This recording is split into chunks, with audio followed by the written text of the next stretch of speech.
Himanshu designer runway season 6 कार्यक्रम हुन गइरहेको छ। त्यसै कार्यक्रमको बारेमा जानकारी लिनको लागि आज हामी बुटोल बिपी चोकमा रहेको हिमांशु बुटिक एन्ड ट्रेनिङ सेन्टरमा यहाँ आएका छौँ अनि हाम्रो माझमा हुनुहुन्छ यसै ट्रेनिङ सेन्टरका सञ्चालक हिरा पेग्निज्यू। उहाँसँग हामी केही कुराकानी गर्नेछौँ। तपाईँलाई स्वागत छ। Thank you so much. अनि सिजन 6 कार्यक्रम गर्दै हुनुहुन्छ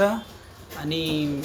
यो कार्यक्रमको उद्देश्य के होला यसो हामीले सबैले बुझ्ने गरी बताइदिनुस् न। Thank you so much. यो हिमांशु डिजाइनर रनवे गर्नुको मुख्य उद्देश्य भनेको नि मसँग जति पनि दिदी बहिनीहरू हुनुहुन्छ उहाँहरूले सिक्नुहुन्छ, उहाँहरूमा कन्फिडेन्स छ, तपाईँ अब गर्न सक्नुहुन्छ भन्दै गर्दा पनि कतिजनाहरूलाई त्यो त आत्मविश्वास हुँदैन होइन। तर यो कार्यक्रम मार्फत चाहिँ उहाँको धेरै साथीहरू आउनुहुन्छ, धेरैले हेर्नुहुन्छ। उहाँले सक्दैन भन्दा नि आफूलाई स्टेजमा उभिएको त्यो फोटो भिडियो देख्दै गर्दा उहाँलाई छुट्टै किसिमको आत्मबल आएको चाहिँ हामीले पायौँ र त्यो अनुभव चाहिँ मैले पनि बटुलेको हो। त्यसले गर्दा चाहिँ उहाँहरूलाई चाहिँ उहाँहरूको सिपलाई निखार्दै उहाँहरूलाई आत्मविश्वास बढाउँदै आत्मनिर्भर बनाएर प्रेरित गर्नु नै यसको उद्देश्य हो। डिजाइनर रनवे कार्यक्रम गर्नको लागि अहिलेसम्म त सिजन 6 सम्म आइसक्नु भयो, तर सुरुमा यो कार्यक्रम गर्नलाई तपाईँलाई कस्तो प्रेरणा अथवा हिम्मत कसरी आयो? म चाहिँ कस्तो भन्दा यो डिजाइनर फिल्डमा चाहिँ टाइम पासको लागि भनेर सिक्न आएको, तर मैले टोटली आफ्नो एज चेन्ज गरेर यसमा प्रवेश गरेँ नि त। मेरो फ्यामिली चाहिँ मेरो कुरादेखि मेरो डिसिजनदेखि चाहिँ खुसी हुनुहुन्थेन होइन। अनि पछि जब मलाई यो भनौँ न रनवेहरूमा एकदमै इन्ट्रेस्ट हुन्थ्यो अनि त्यो प्रोग्रामहरूमा भाग लिँदै गर्दाखेरि जब पोजिसनमा आउँथेँ त्यसले गर्दा चाहिँ अलिकति मेरो फ्यामिलीलाई चाहिँ पोजिटिभ प्रभाव परेको चाहिँ मैले अनुभव गरेँ कि त्यसले गर्दा चाहिँ म यो फिल्डमा लाग्न सफल भएँ नि त। यति पढ सिक छोडिदेऊ भइहाल्यो नि त भन्नुहुन्थ्यो, तर जब म पोजिसनमा आउँथेँ ए राम्रो रहेछ यसमा केही करियर गर्छ कि। अनि फ्यामिलीहरूले आफन्तीहरूले पनि के भन्नुहुन्थ्यो, पढाउ न त, अझै सिकाउ न त, उसले राम्रो गर्न खोज्दैछ भने यति गर्न देऊ न त, के भयो यति ट्राई गर्न देऊ भन्दै उस्काउनुहुन्थ्यो अथवा सल्लाह दिनुहुन्थ्यो। त्यसले गर्दा चाहिँ म चाहिँ यो फिल्डमा आउन सफल भएँ। अनि मसँग जोड्दै गरेका बहिनीहरू पनि कतिजनालाई चाहिँ फ्यामिलीहरूले सिकाउन पठाए पनि यो फिल्डमा चाहिँ लाग्नको लागि अब सिकिहाल्यो आफूलाई चाहिँ भइहाल्यो भनेर अलिकति चाहिँ सपोर्ट नगर्ने जस्तो चाहिँ मैले पाउँथेँ कि मसँग जोडिएको बहिनीहरूसँग। अनि उनीहरूलाई पनि यो फिल्डहरूमा ल्याइराख्न पाएँ, उनीहरूको फ्यामिलीहरूलाई पनि यो देखाउन पाएँ, साथीहरूलाई पनि यो देखाउन पाएँ होइन। धेरै कुराहरूमा हेल्प हुन्थ्यो, मलाई जति पुस गर्नुहुन्थ्यो कि भन्ने चाहिँ म सोचेर अनि धेरै कम्पिटिसनहरूमा चाहिँ मेरो बहिनीहरूलाई चाहिँ लैजाँदै गर्दा चाहिँ मलाई के फर्केको थियो भन्दा डिजाइनरहरूले कति मेहनत गरेर कति ड्रेसहरू बनाउनुहुन्छ, तर डिजाइनर चाहिँ अलिक ओजेलमा परेको हो कि। जस्तै मिडिया कभरेजहरू पनि सबै मोडलहरू मात्रै आउने होइन, डिजाइनरहरूको नामहरू त्यति आउँथेन कि। अनि मलाई चाहिँ कस्तो भन्दा यो फ्याकल्टी चेन्ज गरिसके पछाडि यो डिजाइनिङ फिल्डमा चाहिँ म आइसके पछाडि सिलाउने काम सिकेको त्यत्रो पढेर भन्नुहुन्थ्यो कि। अनि मलाई एकदमै त्यो फेस गर्नलाई कस्तो अप्ठ्यारो लाग्थ्यो। मेरो टिचरहरूको छेउमा त म सकेसम्म नपढ्न परे हुन्थ्यो जस्तो लाग्थ्यो कि। तर एउटा पत्रिकामा चाहिँ फेसन डिजाइनर यो यति पोजिसनमा आयो भनेर त्यो नाम आइसकेपछि मेरो स्कुलको प्रिन्सिपलले हेर्नुभएछ त्यो। अनि मेरो बहिनीसँग ए तेरो दिदी फेसन डिजाइनर हो, मैले नाम सुनेको थिएँ भनेर सोध्नुभयो रहेछ।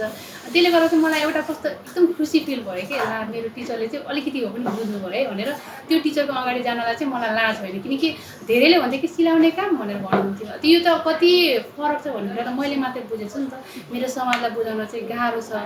त्यस्तै चाहिँ बुझ्ने मेरो बहिनीहरूलाई नि बनाउन पाए हुन्थ्यो जस्तो लाग्थ्यो। अझै यसमा पनि कुनै प्राइजहरू दिएर फर्स्ट सेकेन्ड थर्ड छुट्याएर अलि धेरै इन्करेज गर्न पाएँ, फ्यामिलीले अझै धेरै सपोर्ट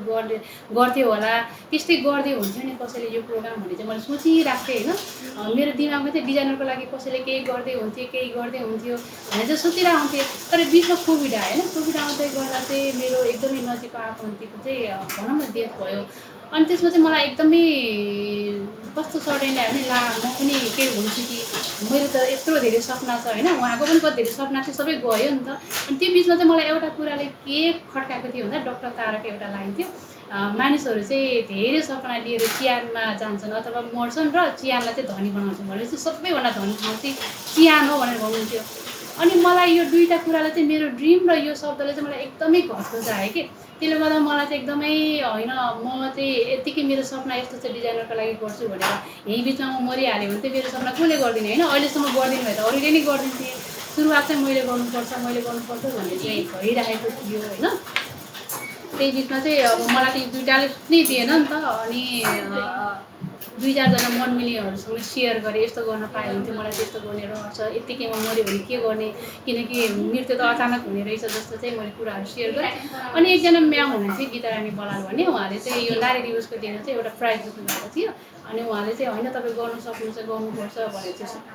उत्साह दिइराख्नुहुन्थ्यो अनि उहाँले जितेको फर्स्ट प्राइज चाहिँ मलाई थमाइदिनु भयो कि ल तपाईँको प्रोग्रामको लागि मेरो चाहिँ पहिले स्पोन्सर भनेर दिनुभयो म त कुरा मात्रै गरिरहेको थिएँ अब छोपौँ कसरी छोपौँ नछोपौँ कसरी नछोपौँ किनकि कुरा सेयर गरिसकेको छु होइन अनि मैले लिएँ अब त्यो स्पोन्सर लिइसकेपछि त मलाई त अब बाध्य जस्तो भइहाल्यो होइन अनि पछि होइन मैले गर्नुपर्छ भने चाहिँ मनबाट ढुटी आयो पछि मैले सिकाएको कतिजना दिदीबहिनीहरू त पसल खोली पनि सक्नु भएको थियो मसँग त सबैभन्दा चाहिने कुरा त पहिला आर्थिक कुरा नै हो नि त उहाँसँग चाहिँ मैले यस्तो कुराहरू सेयर गरेँ मैले यस्तो यस्तो गरेको एकजना म्यामले त सपोर्ट पनि दिनुभयो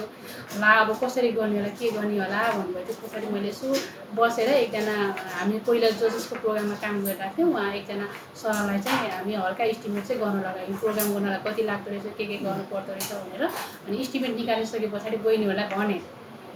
ठिकै छ नि त हामी चाहिँ यति यति सपोर्ट गर्छौँ यसलाई चाहिँ अब त्यति बेलासम्म कसैले पनि अरूले कसैले गर्नुभयो भने ठिक छ भएन भने हामी फेरि जुटाउन पनि उठाउन पनि तयार छौँ है तपाईँले चाहिँ यो प्रोग्राम गर्नु हामी चाहिँ एकदमै खुसी छौँ भनेर इन्करेज गर्नुभयो अनि मलाई त छुट्टै किसिमको हौसला आयो होइन त्यसले गर्दा चाहिँ त्यो पहिलो हिम्मत चाहिँ त्यसरी आयो भनौँ न मेरो ब्याकबोन चाहिँ मेरो साथी प्लस मेरो स्टुडेन्ट नै हो एकदम यो जब तपाईँले कार्यक्रम गर्नुहुन्छ अनि यो एउटा खुसीको माहौल जस्तो मलाई लाग्छ अनि जस यो यत्रो ठुलो कार्यक्रम गर्नको लागि जस्तो अहिलेको तपाईँको कार्यक्रम हायात होटेलमा छ अनि धेरै महँगो होटेल पनि हो अनि यो खर्चहरू कसरी म्यानेज गरिरहनु भएको छ यो कार्यक्रमको लागि तपाईँले भनेको सही पनि हो तर सबै कुराहरू चाहिँ पैसासँग रिलेटेड नहुँदो रहेछ कति कुराहरू विश्वाससँग पनि रिलेटेड हुन्छ म चाहिँ बाइबलमा विश्वास गर्छु अनि बाइबलमा चाहिँ एउटा यस्तो घटना छ त्यो उत्पत्ति 22:14मा जुटाउनु हुने चाहिँ परमेश्वर हुनुहुन्छ भनेर अनि जब हामीले कसैको लागि एउटा भनौँ न जेन्युन उद्देश्य लिएर हिँडेका छौँ भने पक्कै पनि परमेश्वर जुटाउनुहुन्छ भन्ने चाहिँ मलाई भित्रैदेखि विश्वास छ त्यसले गर्दा चाहिँ म हिम्मत गरेँ भनौँ न अनि जसरी तपाईँले भन्नुभयो तपाईँको स्टुडेन्टहरू तपाईँको मेरुदण्ड हो पछाडिबाट तपाईँलाई सपोर्ट गर्ने त्यसको अलावा अरू पनि कोही सहयोगी हातहरू छन् कि छैनन् हजुर एकदमै अनि उहाँहरूको जति पनि स्टुडेन्ट हुनुहुन्छ अनि उहाँको प्यारेन्ट्सहरूले चाहिँ मलाई बुझ्नु भएको छ नि त किनकि उहाँहरूको मान्छे कस्तो हुनुहुन्छ र कस्तो ठाउँमा पुग्नुभयो भन्ने कुरा त उहाँले प्रत्यक्ष देख्नु भएको छ किनकि उहाँ आत्मनिर्भर भएको देखिराख्नु भएको छ होइन उहाँले काम गरेको देखिराख्नु भएको छ आफ्नो परिवारलाई राम्ररी सम्हालेको देखिराख्नु भएको छ अनि त्यसले गर्दा उहाँहरूलाई चाहिँ एकदमै भनौँ न उत्साह दिन मन लाग्दो रहेछ अनि प्रोग्रामको दिनसम्म पनि स्टुडेन्टको बाबा आमा हस्बेन्डले चाहिँ ल नानी तपाईँले चाहिँ राम्रो काम गर्नुभएको छ यो चाहिँ तपाईँको सपोर्टको लागि भनेर हातमा चाहिँ हालिदिनुहुन्छ कि पैसा अनि कतिजना प्यारेन्ट्सहरू त सिजन 1 देखि अहिलेसम्म भनौँ न मेरो नाम चाहिँ लिनु पर्दैन भनेर पर्सनली पनि दिइराख्नुहुन्छ कि अनि त्यसले गर्दा चाहिँ मलाई एकदमै छुट्टै खालको उत्साह आउँछ अनि हौसला आउँछ ल मेरो बारेमा भनौँ न मेरो ड्रिमलाई सपोर्ट गर्ने पनि हुँदो रहेछ है उहाँले पनि मैले जस्तै सोच्नु हुँदो रहेछ भनेर चाहिँ छुट्टै किसिमको खुसी पनि लाग्छ हिम्मत पनि आउँछ अहिले सरकारले पनि महिला अधिकारको विषयमा बोल्छ महिलाहरूलाई अगाडि बढाउन पर्छ भन्छ होइन अनि यो तपाईँले पनि एउटा यो देशको काम गरिरहनु भएको छ महिलाहरूलाई एउटा स्टेजबाट तपाईँले रूपान्तर गरेर अर्को स्टेजमा पुर्याउनुहुन्छ यो सबै देख्दाखेरि तपाईँलाई मनमा कस्तो लाग्छ हाम्रो सरकारले महिलाहरूलाई स्वावलम्बी गराउनको निम्ति जति पनि भनौँ न योजनाहरू गराएको छ अथवा कार्यान्वयन गरेको छ त्यो आफ्नो ठाउँमा छ तर हामी जतिजनाले बुझेका छौँ भोगेका छौँ र आफूले जीवनमा चाहिँ लागू गरेका छौँ भने हामीले पनि आफ्नो तर्फबाट चाहिँ त्यो काममा चाहिँ सरकारलाई टेवा पुर्याउनुपर्छ भन्ने चाहिँ लाग्छ है एकदम राम्रो हुन्छ हामी अन्तमा आइसकेका छौँ अब जुन हुने कार्यक्रम छ त्यसको कार्यक्रमको बारेमा कहिले हुँदैछ कुन ठाउँमा हुँदैछ र को व्यक्ति आउन सक्छ भन्ने बारेमा बताइदिनुहोस् न हजुर हाम्रो कार्यक्रम चाहिँ 2083 साल जेठको 13 गति हुँदैछ हायत प्यालेस होटलमा यहाँ सबैजना चाहिँ आउन सक्नुहुन्छ हामीसँग टिकट एभाइलेबल छ तपाईँहरूले त्यहीँ गइसकेपछि डोर सेल पनि हुन्छ टिकट त्यहाँबाट पनि पाउन सक्नुहुन्छ प्लस स्क्रिनमा दिएको नम्बरमा कल गरेर पनि तपाईँले चाहिँ टिकट बुक गर्न सक्नुहुन्छ अरू चाहिँ तपाईँ यति नजिकै हुनुहुन्छ भने चाहिँ हाम्रो हिमांशु बुटिक एन्ड ट्रेनिङ सेन्टरमा आएर भिजिट गरेर हाम्रो टिकट लिन सक्नुहुन्छ। सबैजनालाई चाहिँ वेलकम छ, सबैजना आउन सक्नुहुन्छ। एकदम हुन्छ, कार्यक्रमको धेरै धेरै शुभकामना छ। Thank you so हस् त, धन्यवाद।